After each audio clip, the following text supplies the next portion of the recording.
Hello, everyone, and welcome. I'm thrilled to be here with you all today. My name is Dan Semenek, and I'm a program advisor at the Institute of Holistic Nutrition. Today's webinar topic is toxic botanicals and inflammatory diseases, a clinical perspective. I'm very pleased to introduce our guest speaker today, Petra Savkov. Welcome, Petra. Thank you. Thank you. Petra is a clinical herbal therapist, and she'll be taking us on a deep dive into this important and fascinating topic. Just a little bit about Petra. So, Petra Savkov is a clinical herbal therapist with a doctorate in natural medicine, specializing in chronic inflammatory illness, autoimmune disease, and oncology support. Yeah. Yeah, very fascinating stuff. She's the founder of Healing House Natural Wellness in British Columbia, where her apothecary creates individualized remedies for hundreds of herbs. Very happy to be here. Wonderful. And I'm also an instructor with the Institute of Holistic Nutrition since 2019. And I absolutely love teaching at IHN and most importantly, meeting and having wonderful relationships with the wonderful students. Yeah. I will say that I work with a lot of different students from different colleges, and I'm happy to say this on record. IHN, the students coming out of IHN, as far as nutrition goes, are some of the most informed students I'm seeing coming out on the market today. So, congratulations in choosing this incredibly good school. Absolutely. Yeah. Okay, Thank you for that, Petra. my Yeah. pleasure. Now, let's talk about these fascinating plants. Mhm. All right. So I'm going to just set it out there. I'm not a medical doctor. I'm not a naturopathic physician. We are talking toxic botanicals. So I'm putting this out there. The information shared in this presentation is not in any way intended to be medical advice or to take the place of prescription medications. It is not meant to treat, cure, or diagnose any medical condition. The use of toxic botanicals can be dangerous or fatal. Do not self dose with any of the plants that I'm talking about today. The information shared in this presentation is for educational and research purposes only and is intended to drive further interest and discussion on the potentials for herbal medicine. One of my goals as a practitioner and advocate for many of my clients is building a bridge. And I feel that herbal medicine and holistic support absolutely has a place today in the fields of allopathic standard medicine. This is my stuff. I love plants. I do things. Let's talk about what we're here to talk about, though. We are going to talk a lot about the actual chemistry because when we're talking about toxic botanicals or when we're talking about plants in general, when we're dealing with complex situations, we're actually diving deep into the chemistry of these plants and their full compound instead of the idea of drawing out a single compound, replicating it in a lab, bottling it, and turning it into a product. So, we're going to talk about the differences as well in regards to herbal medicine versus the pharmacological modern approach. So, what classifies a plant as poisonous? Well, there's a few things. It's usually a plant is classified as poisonous if it contains certain toxic chemical compounds that can cause harm, illness, or death to humans or animals through ingestion, touch, or inhalation. There are some plants out there that are deadly to touch, which I find very fascinating. The severity of the reaction depends on the specific plant, the part of the plant exposed, the amount of exposure, and or the individual's sensitivity or health status.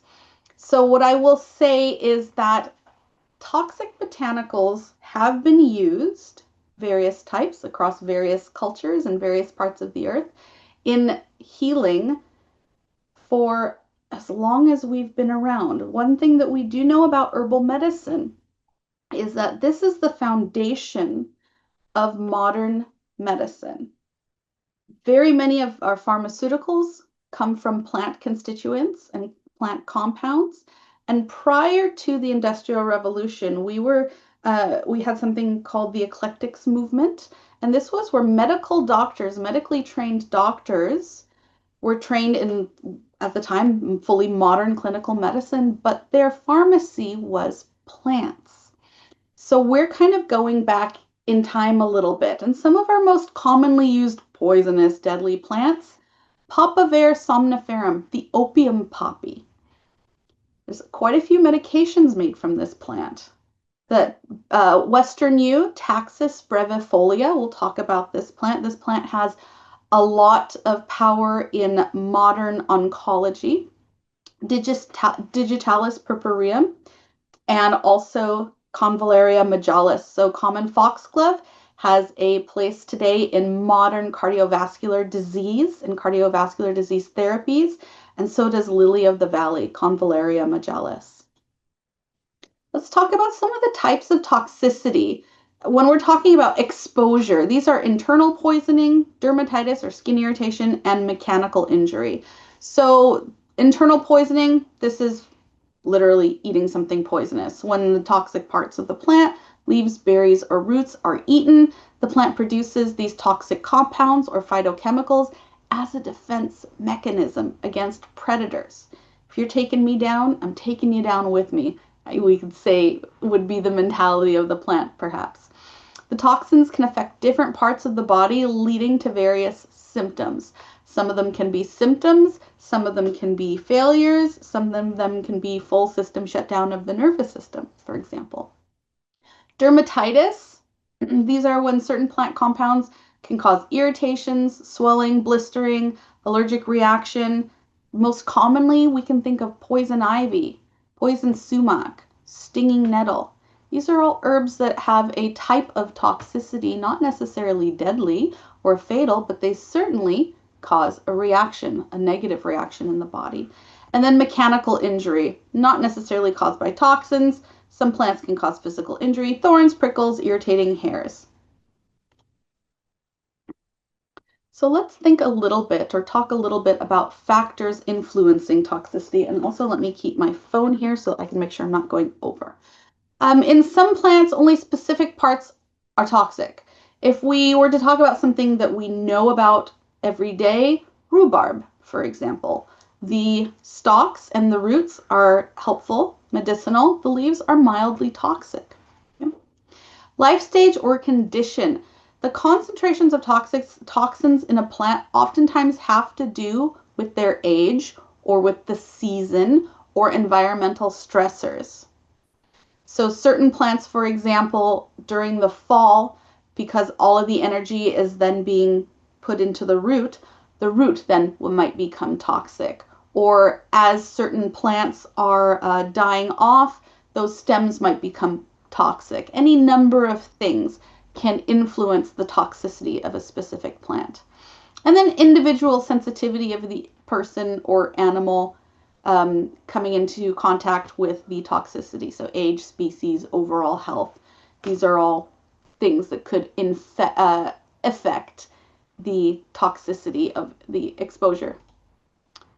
All right. So, I find it very interesting to talk to myself. I'm so used to when I'm doing these talking to a live group. So I feel like I'm talking to myself. Section 2, let's talk about chemistry. This is where things get interesting.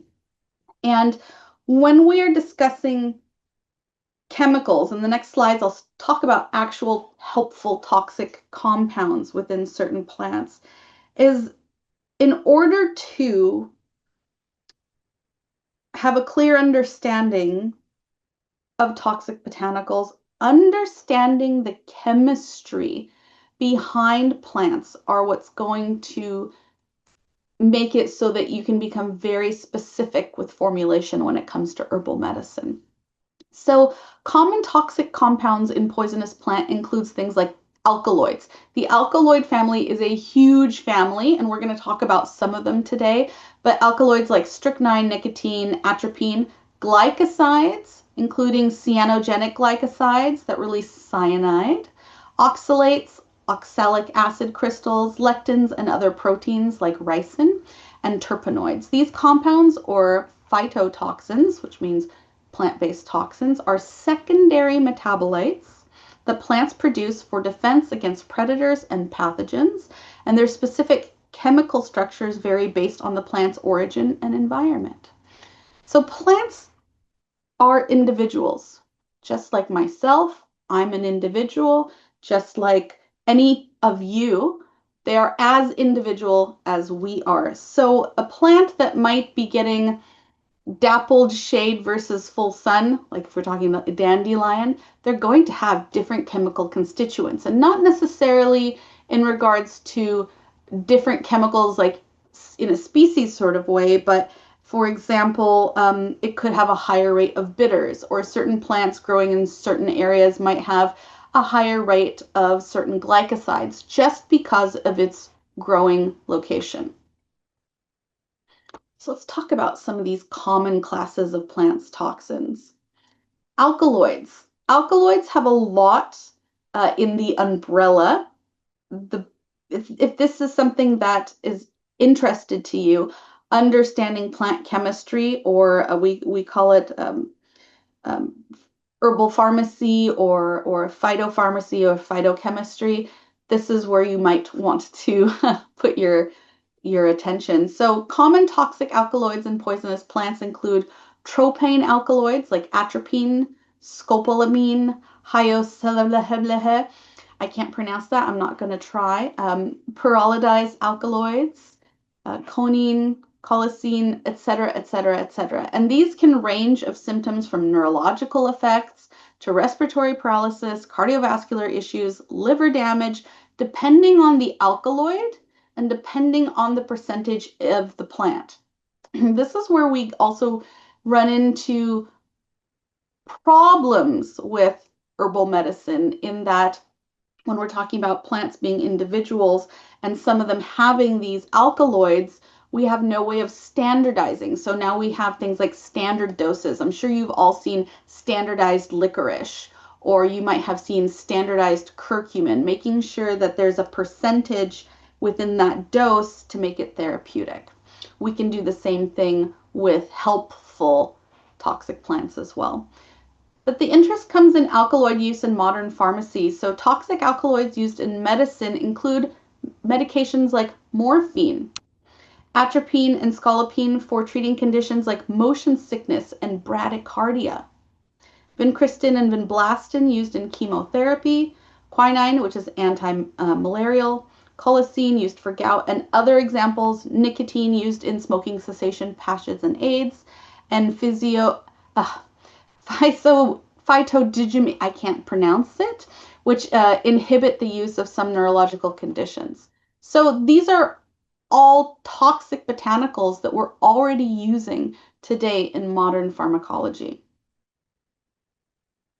Glycosides, when I was in school, this is one of the first ones that really captured my imagination, especially when we talked about heart health and we're talking about cardiac glycosides. And there was a lot of commentary about caution with herbs like cardiac glycosides, but yet some of our most helpful plants that we use in herbal medicine have these glycosides in them, and it's all dose dependent.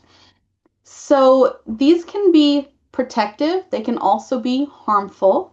Also includes things like saponins and anthraquinone glycosides. And the anthraquinone glycosides, we know that they have a purgative effect. And if you take herbal medicine, we talk about these types of glycosides when we get into digestive tract and we talk about the wonderful world of constipation. But then we also have herbs like foxglove and oleander, which are cardioactive, and rhubarb and senna, which have anthraquinones, which we use for purgative effects. So cardiac glycosides can be used for conditions such as congestive heart failure and certain arrhythmias like atrial fibrillation, as seen in the medication digoxin, which is the most common cardiac glycoside from the foxglove plant. Digitoxin, also from the foxglove plant, and ubain, an experimental clinical medicine used as a cardiac stimulant, which is derived from plant-based polycyclic glycoside found in certain trees, and anthraquinone glycosides for short-term treatment of constipation. So we use so much of the plant world already in modern health and wellness.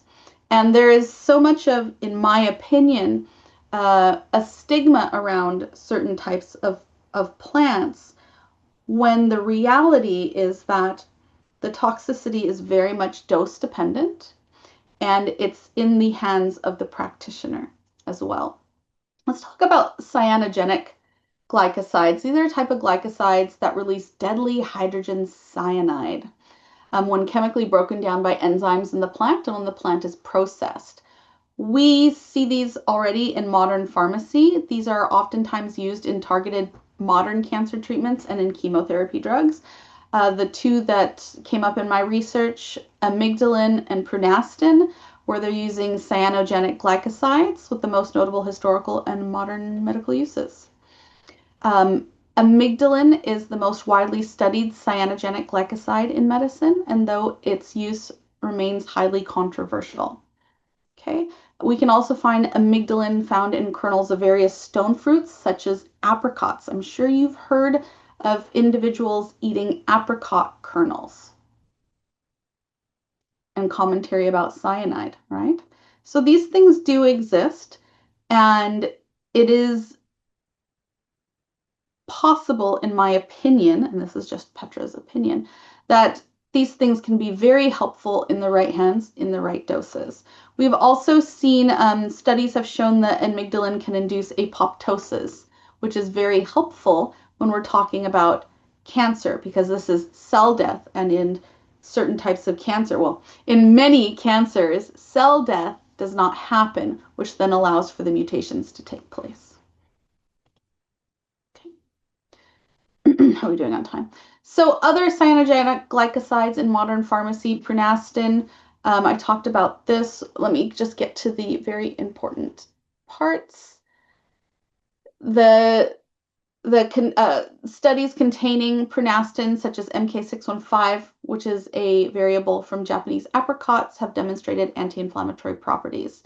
So again, we can see these things used in potential for anti-inflammatory issues for inflammatory diseases. So next, oxalates and oxalic acids. These are primary toxic oxalates is calcium oxalate found in needle-like crystals called raphides within plants like philodendron, pothos, dieffenbachia, so calla lily, elephant's ear, causing pain and swelling if ingested, or if the plant material contacts the skin or eyes. Soluble oxalates, such as those in rhubarb and sorrel, are also toxic because they can bind with calcium in the blood, potentially leading to kidney failure, and other symptoms of oxalates include things like burning in the mouth and throat, excessive drooling, swelling of the lips, tongues, throat, vomiting, difficulty speaking. A whole nightmare of things could happen, potentially with exposure to higher doses of these compounds. However, we've also found that various pharmaceutical compounds and laboratory reagents and precursors for more complex drugs are used to make medications. So most of them are active ingredients and preservatives. And we had the best example I found was in escitalopram oxalate, which is an oxalate derivative used as an active pharmaceutical ingredient in the antidepressant. Okay, and then we also had information in regards to oxalates in chemotherapy drugs and also anticoagulants. And I had beautiful picture of skunk cabbage at the bottom. That's also one that's rich in oxalates. And if we have time, I will tell you a funny oxalate story that took place to an associate who thought that they needed to eat skunk cabbage. Don't do that. Lectins and toxalbumins. So in poisonous plants, the most common lectins and toxalbumins are ricin, aprin, and rhobin. These toxic proteins are classified as ribosome enacting proteins, dissolvable ribosomes, and halt protein synthesis, leading to cell death. And these are things like found in castor beans, the rosary pea, or the bark, leaves, and roots of the black locust tree. However, what we've seen though is some lectins, including mistletoe lectin, are being actively researched right now in allopathic medicine for use in cancer. So I'm sure we've all heard of the big mistletoe trial that's taking place right now, which is very, very interesting. And it drives further, in my opinion, just drives further investigation just for the importance of not shortchanging the natural world when it comes to healing modern society. We also have something called jacqueline found in jackfruits. It's a lectin that has been conjugated to nanoparticles to selectively target colon cancer cells. And the mistletoe lectins used to guide and deliver drugs to tumor cells. In Europe, mistletoe extracts are already used as alternative adjunct therapy in cancer treatment. And then WGA, this is a lectin which binds to specific sugar residues on cell surfaces and has been used to treat functionalized nanoparticles for targeted drug delivery to tissues like intestinal mucosa and lungs. So lots of interesting promise here. And terpenes. This is one that I guess I would say I live in the realm of terpenes in regards to thujone and camphor and linalool. And what we've seen also with these terpenes, thujone, camphor, linalool, is they can also be activated in the body through inhalation. And I'll share an interesting commentary, or rather interesting research that was done in just a moment. So numerous toxic terpenes and terpenoids are found in poisonous plants, many of which are monoterpenes and diterpenes. These compounds can be cytotoxic and cause harm through mechanisms like membrane distribution and oxidative stress. So thujone, it's a neurotoxin that can cause convulsions, hallucinations, mental deterioration, found in plants like wormwood and sage. Now, these are plants that we consider safe. It all has to do with the amount. Okay, thujone might be present in these plants, but there's a very small amount.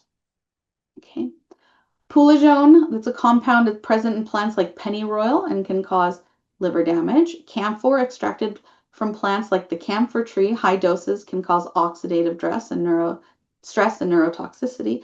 And linalool, while typically used in cosmetics and fragrances, high concentrations have shown cytotoxic effects and can cause oxidative stress and liver toxicity. But what we've also seen, and this is a really, really interesting thing, I will try to find the actual research, but there was research done in regards to trees in the forest, so our evergreen trees that are rich in things like thujone, camphor, linalool, and the calming that happens when someone walks into the woods. And what they found in blood samples was that by inhaling in the woods, trace elements of thujone and linalool were released by trees, taken into the body through the respiratory system, and causing relaxation. Pretty neat. Some of our terpenes in modern pharmacy. So the most prominent terpenes used in modern pharmacy and scientific research include artemisinin, found in the antimalarial drug, and also paclitaxel, Taxol, which is a diterpene used in chemotherapy. And beyond these, there's also artemisinin, turpentine, and tanchinones, this is a class of diterpenes from the Chinese herb Salvia miltrios. I can't pronounce it today. Sorry. They've been researched for the potential to prevent cardiovascular diseases and cancers. So there's a lot going on here. And when it comes to talking about toxic botanicals and the chemistry, we have to also bear in mind that it's a huge subject and we're trying to squeeze some information into an hour. So forgive me if I'm not able to give a full picture of everything, but I'm hoping at least to spark interest and dispel fear in regards to toxic botanicals. The last one is resins. They produce an irritant effect on the nervous system and muscular systems. Poisonous plants contain a variety of toxic resins that can cause skin irritation, tissue damage, and poisoning. These oily compounds, which can remain on surfaces for long periods, often trigger severe allergic reactions in sensitive individuals. So things like urushiol, which is an oily, highly allergenic resin found in plants of the toxicodendron genus, so things like poison ivy, poison oak, poison sumac. This resin can be found in mango and cashew, which belong to the same family, and yet we know that we're not necessarily going to be poisoned from a mango, and those that don't have nut allergies are probably not going to be poisoned from a cashew. Again, it has to do with percentage in the plant's makeup. The other thing we have to consider is that when the plant is in its whole form, we have the full chemical spectrum of the plant, the full makeup. And a lot of times what happens is science goes out to find what they consider the active ingredient in a plant, not taking necessarily into consideration that all the chemicals are working synergistically to make that plant medicinal. So they find that active ingredient, they then replicate it, magnify it, bottle it up, and create a product. Now, the problem with that is that when some of these constituents are standalone, then there's side effects. There might be damage to other systems, any number of things that is not present in the entire plant. We can look at this very plainly if we just want to talk about something as simple as aspirin, where long-term dosage can lead to damage of other systems. And yet, if you're using the full plant, willow, Salix alba, there's none of those side effects associated with long-term use. Okay. I don't even know where I was right now. There we go. Many plants in the Euphorbia genus, including pencil cactus and poinsettia, secrete that milky white latex sap that can cause harm. The latex is a potent irritant to the skin and mucosal membranes. This toxicity is believed to involve inflammatory immune responses and pH-mediated tissue damage. The caustic nature of the sap is attributed to the diterpenoid substances. Okay. And we also have a class of resins that are found in the root of plants in the morning glory family. I don't know if anyone has recently weeded morning glory, but you will notice that after weeding morning glory, if you're taking out by the roots, your hands might feel sticky, sappy, and have a very strong smell. Please don't lick your hands. Please go wash them. That is the resin, that toxic resin that you are smelling. It's a powerful purgative and irritating effect on the gastrointestinal tract. And truly, morning glory has been used in the past for its purgative effects. Don't go use it for its purgative effects. You might not be happy. So resins in modern pharmacy, I thought this was interesting because this is where modern pharmacy, as far as I could find, is still using the whole plant compound. While not a major source for modern pharmaceuticals at this time, some current medications and dietary supplements still contain compounds derived from plant resins, the whole compound.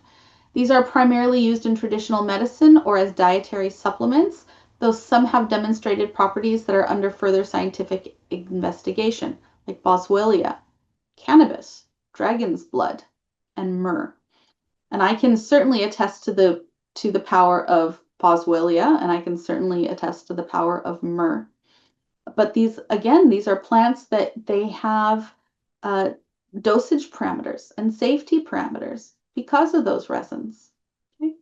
The resin from boswellia, frankincense, is used for its anti-inflammatory and pain-relieving effects. Active compounds, boswellic acids, are considered to be the active ingredients in frankincense resin.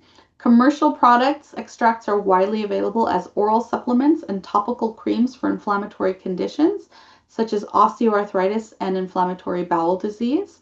Scientific research studies show the boswellic acids inhibits 5-LO, which is an enzyme that promotes inflammation. Research has also investigated its potential in treating asthma and certain cancers. And in herbal medicine, when we talk about cancer, we talk about frankincense and we talk about myrrh and we talk about their internal applications and we talk about their topical applications. Also, myrrh is used consistently in herbal medicine for dental disease, okay, and dental abscesses as a wash.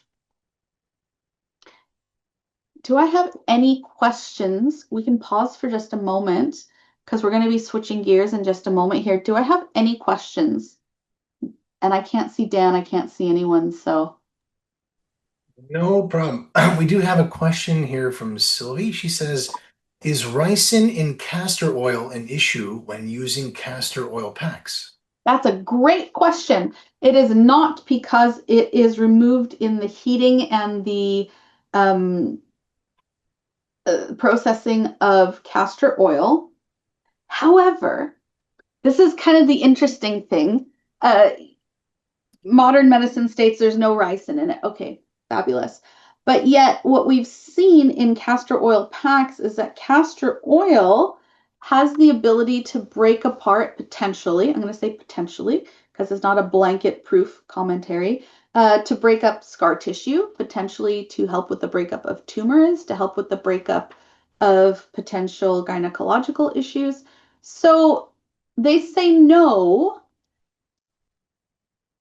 but I seem to recall that that's the compound that would allow those things to happen. So I don't know. I will say no for the sake of current studies and release on castor oil products, but they are not you. There are not dangerous levels of ricin in castor oil. No, totally fine. All right. Any other questions? All right, moving right along. Is there another one, or are we good? No, we're good right now. At the very end, we Perfect. can have others put in their questions in the Q&A or in the chat. Perfect. Yeah. So let's talk about ancient medicine meeting modern medicine. Ancient ways for modern inflammatory disease. And my understanding is that inflammatory diseases are the number one type of disease globally. And when we're talking about inflammation, we're or inflammatory diseases, we're talking about cardiovascular diseases, we're talking about IBS, IBD digestive diseases, we're talking about autoimmune diseases, we're talking about cancer. These all fall into the umbrella of inflammatory disease. And herbal medicine has long utilized natural botanicals to address inflammatory diseases, embodying a holistic approach rooted in traditional knowledge. Due to the growing need for natural chemical compounds to further modern pharmacy, the natural world is once again being called upon to heal humanity.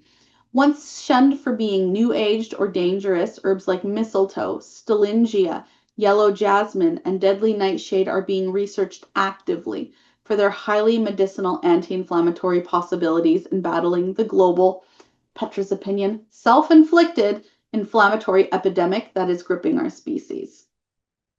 And how could it not, considering that we are consistently stressed out, malnourished, full of parasites and candida, eat inflammatory foods, and are exposed to heavy metals and endocrine disrupting chemicals? How could we not have global implications to health?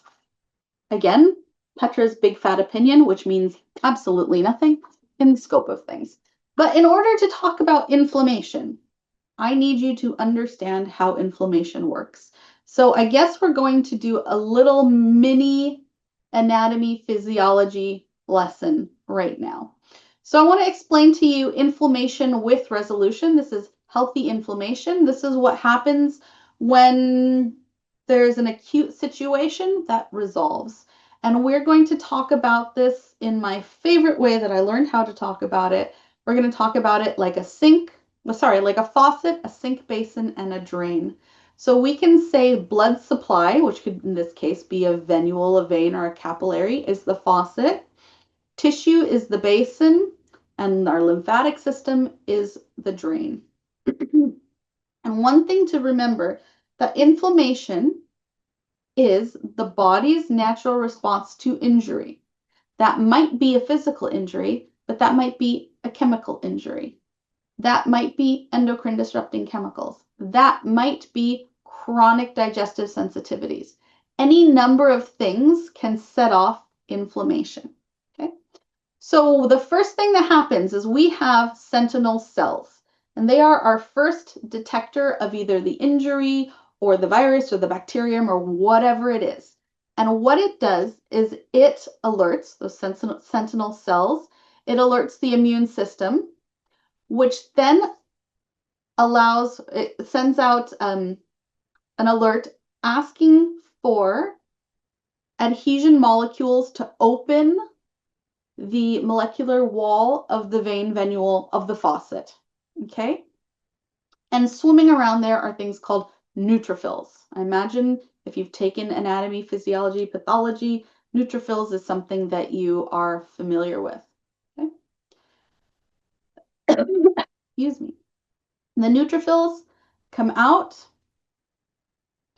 they engulf the bad bacteria or whatever it is, engulf it, and then they send out a pro-inflammatory messenger that calls for something called a monocyte, which engulfs the neutrophil in something called phagocytosis. And then that monocyte, if all goes well, escorts itself to the lymphatic system and exits the body. That is inflammation when everything goes right. Okay, you have enough neutrophils, you have enough monocytes, you've got enough sentinel cells, everything is working how it's supposed to.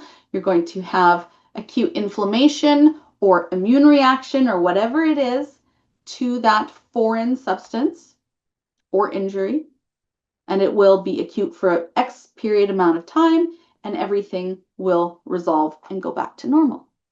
So what does it look like when shapoopy goes wrong? The same thing happens. The sentinel cells respond to the detected injury or the detected microbe or whatever it is, sends out messengers that diffuse to the tissue. These are called CF alpha, interleukin 1 beta, interleukin 6, interleukin 8. These are inflammatory messengers that attract the neutrophils. They get stuck to those adhesion molecules that are opening up the wall, drop into the tissue. The neutrophils have grabbed on to whatever it is that's causing the problem. And it says, all right, I need a monocyte. I need a monocyte because I'm going to explode eventually. Those neutrophils have a time limit. If no monocyte comes due to immune depletion, or if there's more neutrophils than monocytes, what happens? That neutrophil explodes. Sentinel says, oh crap, clean up on aisle 1, calls for more neutrophils come in, grab the stuff, calling for monocytes, no monocytes show up or limited monocytes show up, those other neutrophils explodes.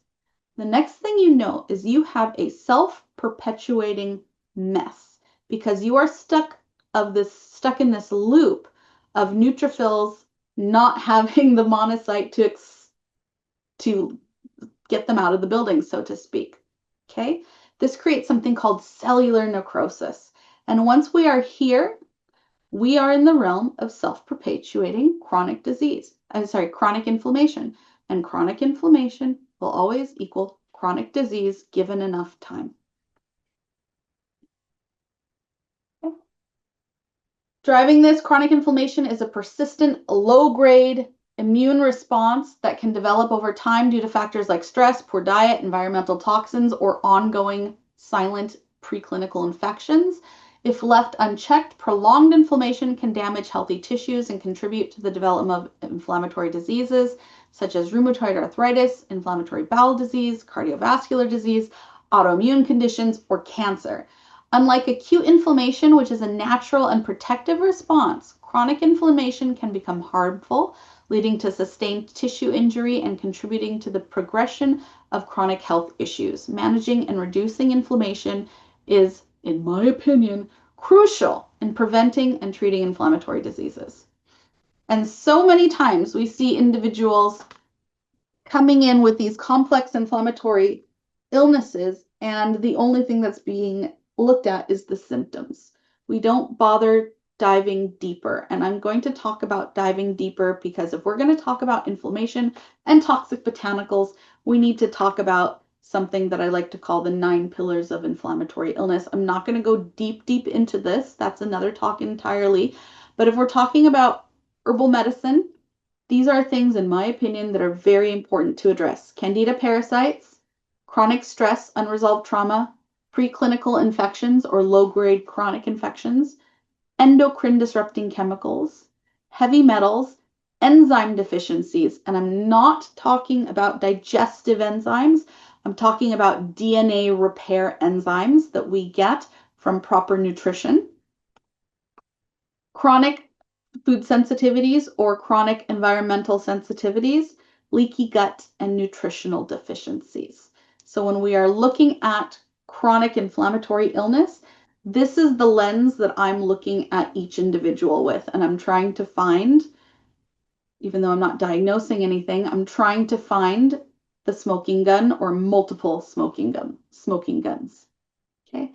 I just wanted you to see some of our most common autoimmune disorders.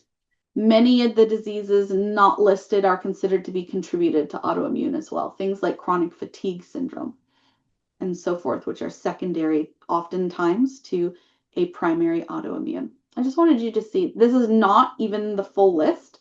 These are just our most common. All right. So let's talk about pharmaceuticals versus living plants. What modern pharmacy denies us.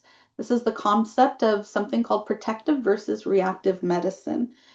And this goes back to the argument of when we're dealing with whole plants, we're talking about the entire chemical presence of the plant versus one quote unquote active ingredient. In modern healthcare, there's a key distinction between reactive and protective medicine.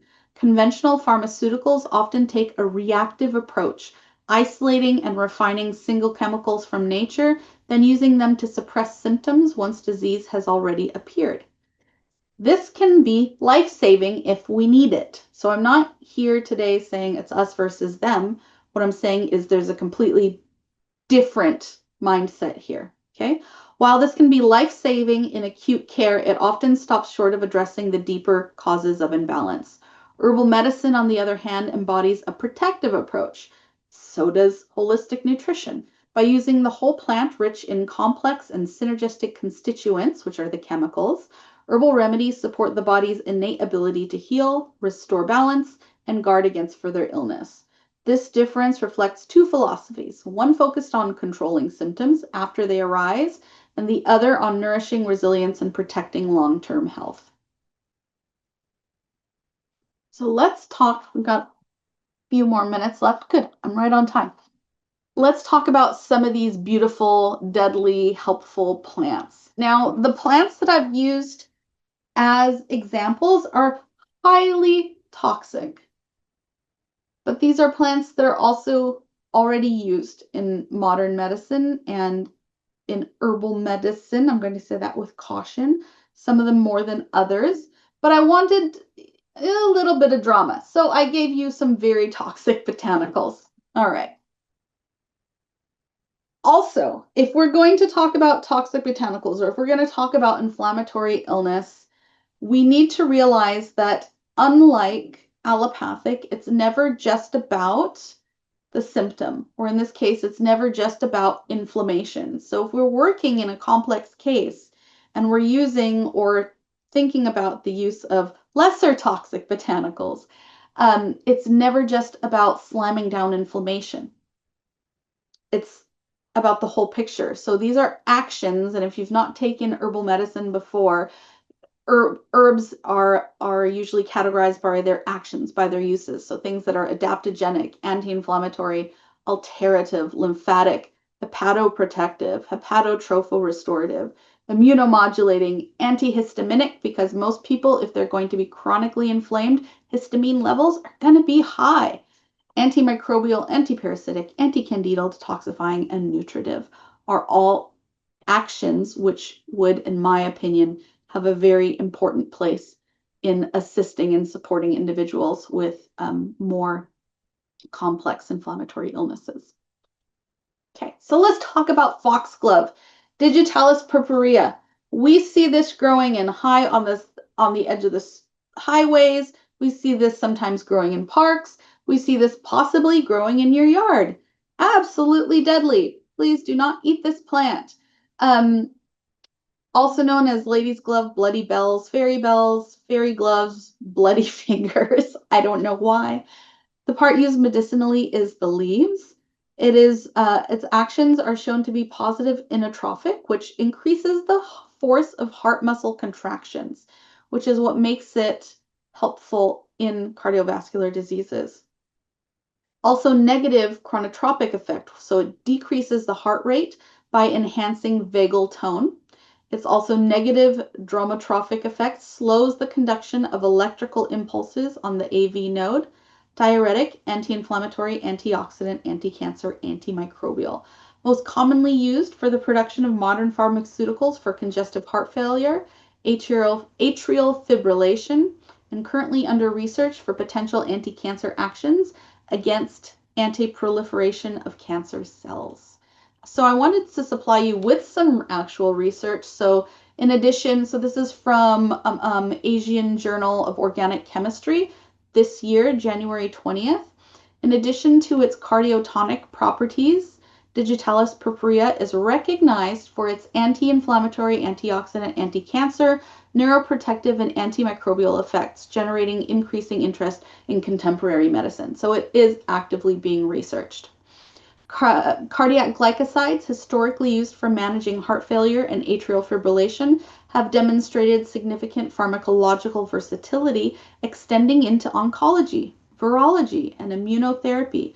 Beyond their cardiovascular effects, cardiac glycosides exhibit potent immunomodulatory and senolytic properties, particularly in cancer therapy. They induce immunogenic cell death by releasing damage-associated molecular patterns, which enhance tumor antigen presentation and activate cytotoxic T lymphocytes. And that was from May of this year from the National Center of Biotechnology Information. And I got that from the National Library of Medicine. So very, very interesting. If somebody wants to tell you herbal medicine has no place in modern blah, blah, blah, blah, blah, blah, blah, you can say, I saw clinical research from the blah, blah, blah, blah, blah, blah, blah, if you want to. Okay. Let's look at Madagascar periwinkle. Also, very, very toxic. Do not use this plant. Do not dose this plant. Do not self-dose this plant. Just look at it on the picture and how pretty it is. Okay. Catharanthus roseus. Periwinkle, rose periwinkle, bright eyes, Cape periwinkle, or old maid. All parts are used. Actions are anti-cancer, anti-diabetic, antimicrobial, anti-inflammatory, antioxidant, anti-hyperlipidemic, and anti-cholesterol. If you want to use plants that have these actions, there's far less toxic options available to you. Most commonly used for the production of modern pharmaceuticals for cancer, such as vinblastine and vincristine, also used in leukemia and Hodgkin's disease. The compounds of vindalin and vindalicin have been shown to help regulate glucose metabolism and improve lipid profiles, and suggest the promise for further anti-diabetic drugs. It is a perennial flowering herb which has traditionally been used by local populations in South Asia, Africa, China, and Malaysia to treat diabetes, cancer, and microbial infections. So this plant has a very long history of use in indigenous cultures. Some of the research, this one is from the Brazilian Journal of Pharmaceutical Sciences in 2022. Numerous researchers have proved the anti-diabetic action of Catharanthus roseus in their studies. In one study, The leaf juice showed dose-dependent reduction of blood glucose, and this was in an animal study. We also saw that it inhibits anti-inflammatory effects by modulating cytokine synthesis, suggesting potential applications in treating inflammatory conditions. Recent research has uncovered potential neuroprotective properties, opening avenues for neurodegenerative disorders and treatments. Things like Parkinson's, for example, is a neurodegenerative disorder. And this is from Science Direct, and that's June of 2025. Pharmacological potential of bioactive compounds in C. roseus extract. Fascinating. Yellow jasmine. This is one that does have a place in my dispensatory. Very, very helpful in very, very, very, very low doses. Gelsemium sempervirens, also known as Carolina jessamine, false jasmine, evening trumpet flower, woodbine, or Confederate jasmine. It is a mild aromatic, central nervous system relaxant, sedative, tranquilizer, analgesic, antipyretic, diaphoretic, vasodilator, hypotensive, which means it brings down blood pressure, bitter, and antispasmodic. It is often used for migraine and trigeminal neuralgia, in insomnia, restlessness, convulsions, temporal arteritis, severe pain, sciatic pain, severe anxiety, acute inflammation, toothache, asthma attacks, intermittent claudication, severe gripping abdominal pain, dysmenorrhea, ovarian or womb pain, acute urinary tract inflammation, and intercostal neuralgia, to name a few. Also super, super helpful in very, very small doses for severe spastic dry cough. Here's what we see in the research. This one is the Science Direct Journal of Ethnopharmacology from January of this year. Gelsemium dynamized dilutions prevented stress-induced mitochondrial network impairments, cell death, and a decrease in ATP. And gelsemium preparations mitigated, this is very, very interesting, at least for me, the stress-induced drop of mitochondrial respiration and glycolysis, meaning that it might potentially have a place in regards to inflammation. This is just my take on this. Inflammation from chronic stress. It might be helpful in those kind of situations. Also, gelsemium, a medicinal plant used in traditional remedies and homeopathy, modulates a series of genes involved in neuronal function. A small but statistically significant response was detected even to very low doses or high dilutions, indicating that the human neurocyte, which is the neuron genome, is extremely sensitive to this regulation. Very, very interesting. So that's meaning that the complete DNA sequence of the human neuron is extremely sensitive to regulation from gelsemium. And this is from BMC Complementary Medicines and Therapies of March 2014. And last one that we're going to look at is something called datura, Jimson weed, Datura stramonium, or thornapple or devil's trumpet. It's the leaves and flowering tops. And when I was hiking in the desert a number of years ago in the American Southwest, I got to see Jimson weed in the wild. And it is, if you break it, it has a very, very, very strong, pungent, aromatic smell. Wash your hands, for goodness sakes, afterwards. It's a sedative, a narcotic, a hypnotic, anticholinogenic, hallucinogenic, analgesic, antiasthmatic, bitter, and antispasmodic. Traditionally, it's used for asthma, symptoms associated with Parkinson's disease, topically for neuralgia, inflammation, spasmodic cough, whooping cough, biliary spasms, fistulas, and abscesses topically, rheumatic pain, neuralgia, sciatic pain topically, headaches, catalepsy, epilepsy, and tremors. In research, potent source of natural anti-cancer agents in a variety of cancers, particularly leukemia, was found. Further research is being implemented. This is from Complementary Medicine and Therapies, June 17th of 2020. and the leaves extract possessed significant anti-diabetic activity. I thought this was really interesting. Extract of D-stramonium reduced fasting blood glucose. This was over time, first by 19, then 30, then 40, then 45% after 14 days of treatment in an animal study, okay, in comparison to the control group. And this was from the Journal of Experimental Pharmacology of 2023. So very interesting to see what different groups are doing around the world, because a lot of the research that I find is not necessarily from North America, probably due to various opinions on herbal medicine or the fact that it's not necessarily readily regarded yet for its importance. Okay. Other bit of research, we're almost at the end. The extract resulted in 8 major anti-cancer inhibition compounds and shows promise in reducing the proliferation of breast and colon cancer cells. So very, very, very interesting. And I just gave you the link from Science Direct at the bottom of that if you want to see the full study. Okay, any questions? That is a very, very short introduction to these toxic botanicals and sharing as much research as I could find with trying to somehow squeeze it into an hour. It's too big of a topic, but hopefully that was helpful, insightful, and maybe inspired you to look further into possibilities of herbal medicine. Thank you so much, Petra. That was amazing, truly enlightening, and fascinating. I think we can all agree that that was an incredibly rich and thought-provoking presentation. Thank you again. Now we're going to open things up for a Q&A session. So everyone, please feel free to type any questions you have for Petra in the Q&A section or in the chat, if that's easier.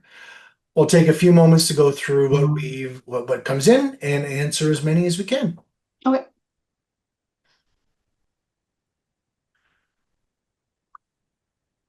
I'm going to stop my share. Sure. There we go, so I can see. Questions, do we have any? Petra, one question. So, given the growing interest in plant-based therapeutics, do you think we'll start seeing supplement companies incorporate some of these more potent or even toxic plants like the foxglove, periwinkle, etc., into on-the-shelf formulations in the near future? Or do you feel their use will remain limited to clinical and practitioner-supervised settings? So I've already seen some of these things happen. So for example, again, it's dose dependent. So I've seen certain supplement companies using things like Virginia snake root, right? Which is considered at least in my training, was considered a toxic botanical. Certain herbs are toxic at certain doses, or considered toxic or dangerous at certain doses. So we might even be seeing them already in supplements and just not recognizing them unless we're trained. But I do see herbs that are level dependent, that have level dependent toxicity or level dependent negative reactions already widely being used in supplements over the counter. Excellent. Good question. From a clinical perspective, when working with inflammation-related conditions like arthritis or autoimmune disorders, are there other particular botanicals that you maybe didn't mention here today that you would find on the supplement store shelf that are both effective and safe when used properly, even though they might be considered toxic in higher amounts? Not necessarily. Okay. What I do see is formulations that are trying to help with inflammation, but we also, and this is just my opinion, so take what you'd like out of this. Certainly, those herbs that we know that are safe, like turmeric and all those others, are vastly helpful in inflammatory conditions. But the magic of herbal medicine, in my opinion, is that we don't have to rely upon umbrella formulas that may or may not work. We can get so incredibly specific with our formulations if we are familiar with the materia medica of plants. Gotcha. And this is why I feel that herbal medicine has such an incredibly important place today, because it is the foundation of modern medicine. It is where we all came from. It spans all times, all cultures, Absolutely. as a healing modality.